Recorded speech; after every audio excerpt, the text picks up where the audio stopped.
अस्सलाम वालेकुम एवरीवन, कैसे हैं आप सब। आज का जो हमारा टॉपिक है वो है केटायंस के बारे में पढ़ना और एनायंस के बारे में हम इस वीडियो में पढ़ेंगे।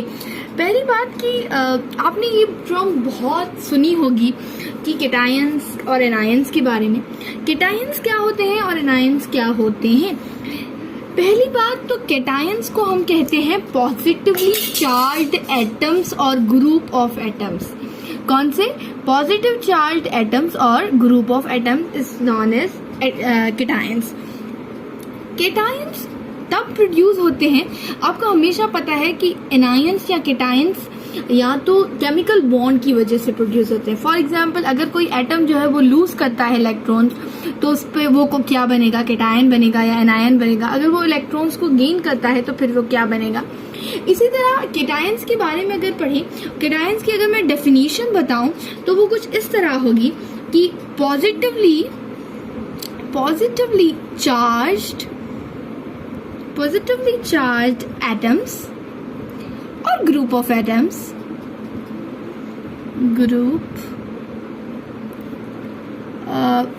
आई थिंक इट्स नॉट विजिबल, या group of atoms formed by, अब इस लाइन पे बहुत गौर करना है, formed by loss of one और मोर इलेक्ट्रॉन्स। समझ गए बात?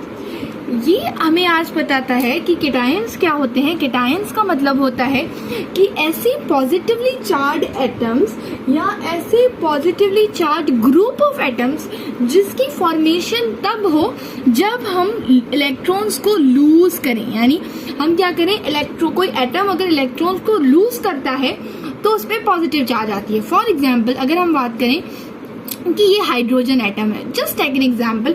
हमें पता है कि हाइड्रोजन एटम, अगर हम हाइड्रोजन एटम नहीं हाइड्रोजन मॉलिक्यूल लेते हैं और हाइड्रोजन मॉलिक्यूल के बाद हमें पता है कि उसके पास 2 इलेक्ट्रॉन्स होते हैं क्योंकि उसका डुप्लेट जो होता है वो कंप्लीट होता है। अगर फॉर एग्जाम्पल आपको क्या है कि ये जो इलेक्ट्रॉन है ये यहाँ से मूव आउट करना चाहता है, यानी ये इस हाइड्रोजन के पास नहीं रहना चाहता। अगर ये हाइड्रोजन इलेक्ट्रॉन को लूज करता है तो फिर ये हाइड्रोजन क्या कहलाएगा? केटायन कहलाएगा। फिर ये हाइड्रोजन केटायन क्यों कहलवाएगा? क्योंकि क्या हुआ कि उसने अपना एक इलेक्ट्रॉन, एक नेगेटिव चार्ज जो थी ना वो दे दी। आपने क्या होता है देखते हैं, हम क्या करते हैं जब उधार लेते हैं ना किसी बंदे से, तो जो उधार लेने वाला होता है वो हमेशा बुरा कहलाता है कि भाई इसके पास पैसे नहीं आए, बेचारा गरीब कहीं का, हमसे क्या है उधार ले रहा है, ये नेगेटिव सेंस देता है। लेकिन जो उधार देता है उससे हम बड़ा अच्छा समझते हैं, क्योंकि क्यों? वो पॉजिटिव सेंस देता है कि भाई वाह भाई वाह, इसके पास ना बड़े पैसे हैं कि ये हमें उधार दे रहा है। तो इसी तरह उधार देने वाला इज कंसिडर्ड एज अ अच्छा बंदा और उधार जो लेता है इज कंसिडर्ड एज अ बुरा बंदा। तो सिमिलरली केटायंस किसे कहते हैं? केटायंस उसे कहते हैं जो उधार देता है, यानी जो अपना इलेक्ट्रॉन्स, अपनी मनी जो है किसी और को देता है, उसे हम कहते हैं केटायंस। समझ आ गई बात बेटा?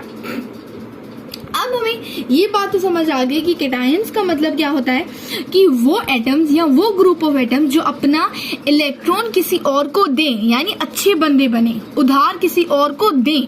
ठीक है, हम इसे कहते हैं केटायंस। केटायंस जो होते हैं ना वो मोस्टली मेटल्स होते हैं, ये भी याद रखिएगा। हम एट द बॉटम आते हैं। ठीक है, केटायंस के अब मैं कुछ फैक्ट्स बताती हूँ। वो ये है कि केटायंस जो होते हैं ना ऑलमोस्ट मेटल्स जो है ना वो फॉर्मेशन करते हैं केटायंस की। यानी cations are form mostly by atoms. Okay, mostly by metals, not atoms at all. Okay, metals क्या करते हैं? मेटल्स का काम ही होता है कि केटायंस की फॉर्मेशन करवाना, क्योंकि मेटल्स जो होते हैं ना वो बहुत अच्छे होते हैं। हमें पता है कि मेटल्स क्या होते हैं? इलेक्ट्रोपॉजिटिव होते हैं, यानी इनके पास कैपेबिलिटी होती है कि ये क्या करते हैं, अपने इलेक्ट्रॉन्स को लूज करते हैं, अपने इलेक्ट्रॉन किसी और को देते हैं, यानी उधार देते हैं। तो इसी तरह हम कहते हैं कि केटायन जो हम पॉजिटिव चार्ज एटम्स कह रहे हैं, यानी जो उधार देते हैं, जो अपना इलेक्ट्रॉन किसी और को देते हैं, तो वो मोस्टली क्या होते हैं? मेटल्स के पास ये प्रॉपर्टी होती है कि वो अपना इलेक्ट्रॉन किसी और को देते हैं, यानी they are positively charge. Okay, अब हम केटायंस की इक्वेशन को मैं बताऊं तो केटायंस की इक्वेशन कुछ इस तरह है। हमें पता है कि कोई भी मेटल अगर इलेक्ट्रॉन को लूज करता है, नेगेटिव साइन जो है ना वो शो कर रही है कि लूज, ये जो है ना मेटल लूज कर रहा है इलेक्ट्रॉन को।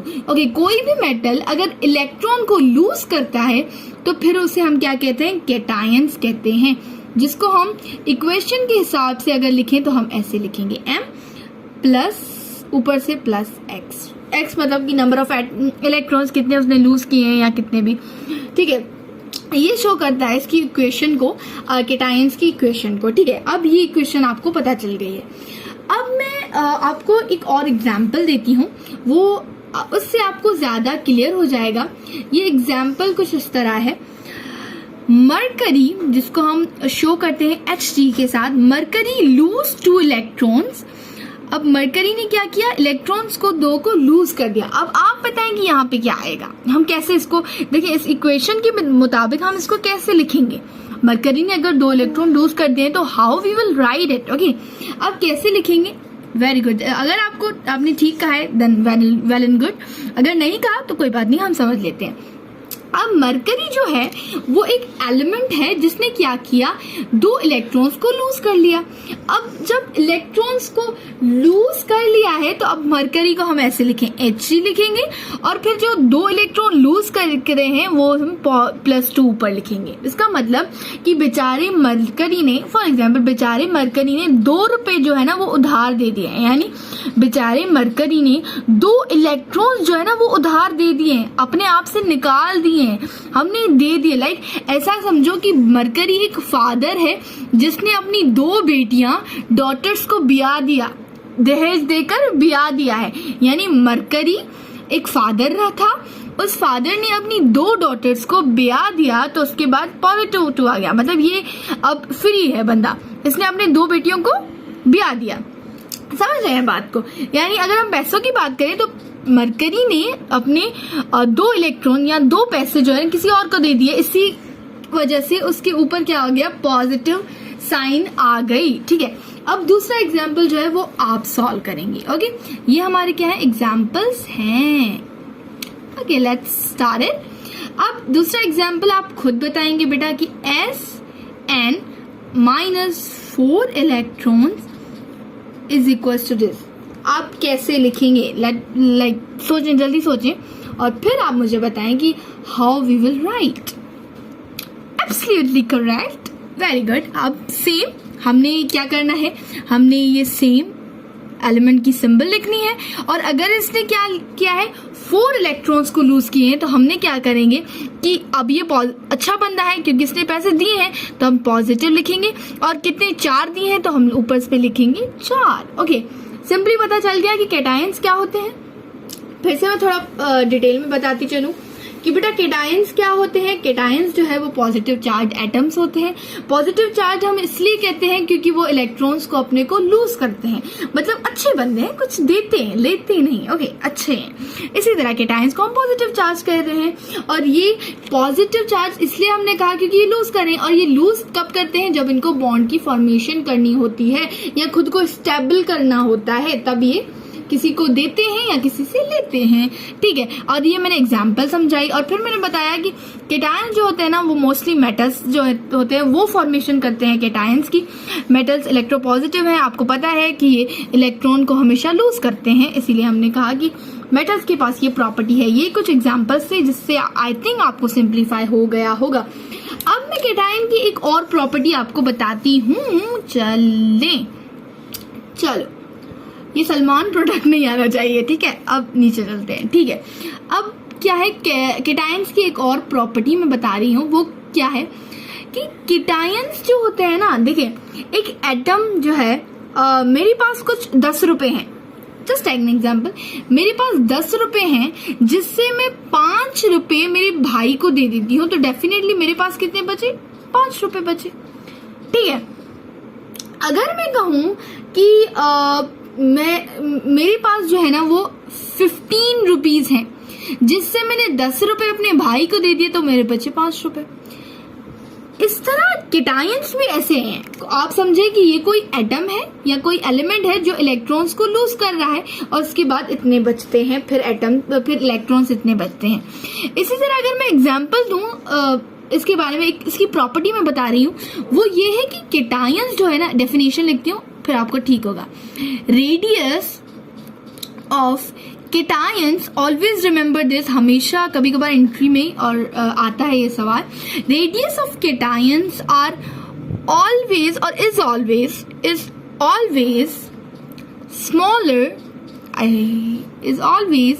Smaller than parent atom. समझ गए? यानी केटायंस की अगर रेडियस की बात की जाए तो वो हमेशा क्या होगा, स्मॉलर होता है पेरेंट एटम से। यानी पेरेंट एटम क्या होता है, उसका ज्यादा रेडियस होता है। देखिए मेरे पास जो है ना ज्यादा पैसे हैं, मैं अगर किसी बंदे को देती हूँ, इसका मतलब मेरे पास ज्यादा है तभी मैं किसी और को दे रही हूँ, किसी नीडी पर्सन को। इसी तरह मैं कहूंगी जो पेरेंट एटम होता है उसका रेडियस बहुत बड़ा होता है। ठीक है, जब वो किसी एटम को इलेक्ट्रॉन अपना देता भी है ना, तभी भी उसका जो रेडियस होता है वो बड़ा ही रहता है। यानी radius of cation is always smaller. Radius of cation is always, यानी रेडियस जो केटायंस का होगा है, यानी वो पॉजिटिव चार्ज एटम्स का होगा, वो हमेशा स्मॉलर होगा पेरेंट एटम से। अगर मैं आपको सिंप्लीफाई करके यहाँ पे थोड़ा एग्जाम्पल दूं और स्ट्रक्चर के साथ समझाऊं तो वो कुछ इस तरह होगा। चलो बच्चा लोग, ये कोई एटम है, ठीक है, ये एक एटम है, ये इसका न्यूक्लियस है जो पॉजिटिव चार्ज होता है because of presence of protons. अब इसकी फर्स्ट शेल में 2 इलेक्ट्रॉन्स हैं, हमें पता है डुप्लेट कंप्लीट करने के लिए 2 इलेक्ट्रॉन्स होते हैं, और इसके आउटर मोस्ट शेल में जो है वो सिर्फ 1 इलेक्ट्रॉन है। अब देखिए ये इसका डुप्लेट कंप्लीट है, अब इसके पास ये एक्स्ट्रा है। फॉर एग्जाम्पल अगर ये जो एटम है अपना 1 इलेक्ट्रॉन लूज कर देता है, फॉर एग्जाम्पल अगर 1 इलेक्ट्रॉन अपना लूज कर देता है तो ये कुछ इस तरह हो जाएगा, ये पॉजिटिव चार्ज न्यूक्लियस और इसका ऊपर वाला डुप्लेट। यानी इसकी रेडियस पे इतना कोई खास फर्क पड़ने वाला नहीं है। ऐसा नहीं कि पड़ेगा नहीं, पड़ेगा डेफिनेटली, ये डेफिनेटली आप देखिए एक शेल पूरा खत्म हो जाएगा। लेकिन हमेशा याद रखिएगा कि जो केटायंस होंगे, जो पॉजिटिव चार्ज एटम है, उन जो देखिए एक पेरेंट, मैं जैसे मैंने बेटी का एग्जांपल दिया, अगर एक फादर है, एक फादर अपनी 2 बेटियों को, मैंने पहले एग्जांपल दिया, इसी तरह आप समझिए कि एक फादर जो है वो अपनी एक बेटी को जो है ना वो दे देता है, ब्याह देता है, ठीक है। तो अब फादर का रुतबा तो कम नहीं होता ना, फादर वही रहता है, उसकी रेपुटेशन वही रहती है, उसकी रेस्पेक्ट जो है वो वही रहती है। इसी तरह आप समझे कि जो एटम होता है वो अगर इलेक्ट्रॉन लूज करता है तो फिर क्या होता है, उसकी साइज में डिफरेंस आता है, उसके ऐसे फादर उसके इमोशंस में डिफरेंस आता है, ओके। इसी तरह एटम की साइज में डिफरेंस आता है, लेकिन केटायंस हमेशा, यानी फादर हमेशा बड़ा होता है अपनी बेटी से। समझ आ गए, फादर हमेशा बड़ा होता है अपनी बेटी से। इसी तरह हम कहें कि केटायंस क्या होते हैं, केटायंस यानी फादर वो हमेशा केटायंस बड़े होते हैं, जो केटायंस होते हैं ना वो क्या होते हैं, हमेशा स्मॉलर, यानी केटायंस तो हम डॉटर्स को कह रहे हैं, तो केटायन जो होती है वो हमेशा स्मॉलर होती हैं अपनी पेरेंट एटम से, अपने फादर से। समझ रहे हैं बात आप? ठीक है, हमेशा स्मॉलर होते हैं। तो अब ये क्या है, ये एक पेरेंट एटम है, ये डेफिनेटली पेरेंट एटम है, सही है। पेरेंट एटम ने जब इलेक्ट्रॉन लूज किया तो अब ये क्या है, ये है केटायंस, इसने केटायन की फॉर्मेशन कर ली, डेफिनेटली लूज कर दिया इलेक्ट्रॉन। तो इसके बाद पहले तीन नेगेटिव चार्जेस थी, अब 1 नेगेटिव चार्ज कम हो गई तो मतलब 2 नेगेटिव चार्जेस, फिर भी बंदा खुश है कि 3 से तो जान छूटी, 1 है। इसी तरह पेरेंट एटम जो होते हैं ना वो हमेशा साइज में बड़ा होता है, और जो केटायंस की फॉर्मेशन होती है, यहाँ डॉटर्स एटम की फॉर्मेशन होती है, वो हमेशा साइज में छोटे होते हैं। एक और एग्जाम्पल देके समझाऊंगी, आई होप फिर क्लियर हो जाएगा आपको। चलो बेटा, ये दूसरा एग्जाम्पल मैं दे रही हूँ केटायंस के बारे में, example of a cation, okay. I hope it's not visible. Okay example, cations के बारे में एग्जाम्पल दे रही हूँ बेटा। ये एक एटम है, ठीक है, ये इसका न्यूक्लियस है और ये एटम है, इसमें सिर्फ एक इलेक्ट्रॉन है। अब इसके पास एक नेगेटिव चार्ज है। अगर फॉर एग्जाम्पल ये जो एटम है वो क्या करता है, वो चाहता है कि इसके पास एक भी नेगेटिव चार्ज ना हो, अब इससे जान छूटे, तो फिर अगर वो इलेक्ट्रॉन इसको लूज कर देता है तो वो स्टेबल हो जाता है। फॉर एग्जाम्पल उसके पास कोई भी नेगेटिव चार्ज नहीं रहती। अब तो आप देखिए साइज में डिफरेंस आता है। देखिए ये न्यूक्लियस के ऊपर एक शेल है जिसमें एक इलेक्ट्रॉन प्रेजेंट है, लेकिन अगर आप पीछे देखें तो ये सिर्फ न्यूक्लियस बचा है, यानी इसके पास कोई शेल भी नहीं बचा। तो मतलब पेरेंट एटम जो होता है उसकी साइज हमेशा बड़ी होती है। ये पेरेंट एटम है और ये जो है वो डॉटर एटम है। तो आप हमेशा याद करें कि जो पेरेंट एटम होता है उसकी साइज हमेशा बड़ी होती है देन डॉटर एटम।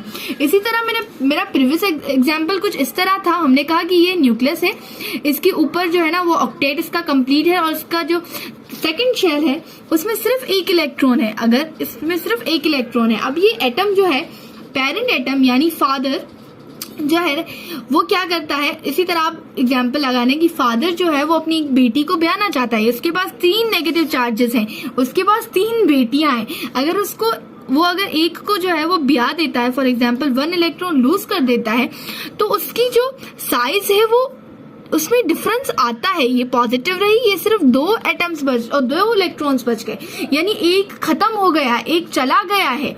इसी तरह आप समझ रहे हैं ये पेरेंट एटम की साइज बहुत बड़ी है, लेकिन इसी तरह अगर आप एक इलेक्ट्रॉन के लूज करने के बाद जो डॉटर एटम की साइज देखें वो बहुत छोटी है। आई होप आपको केटायंस के बारे में सब कुछ समझ आ गया होगा। And if you like this video kindly subscribe to my YouTube channel for more updates. Thank you so much. Have a nice day.